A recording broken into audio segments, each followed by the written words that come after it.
And it started my journey on electronic music and buying records and becoming a DJ. I want to talk about your roots in music. So Okay. I always like to know like what was playing in your house as a kid, and did that influence any of your upbringing musically? Well, it kind of didn't at the start, but it did in the future. So my old man was really into the Beatles and the Stones and 10cc and ELO.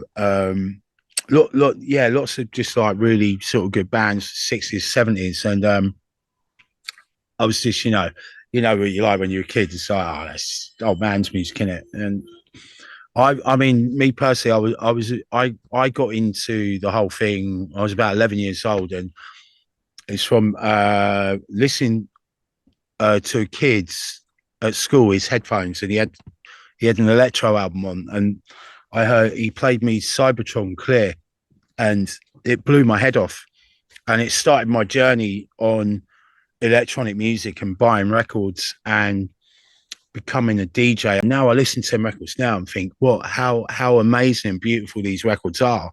I appreciate it much more now than I ever did. And I think when you become a music maker, you sort of you hear things differently, and you hear all the details of everything, and the real musicality of it is quite mind blowing. And I always like at the end of the podcast, I always end up saying like search out new music, but also go back to older music, and you might find something that you fall in love with.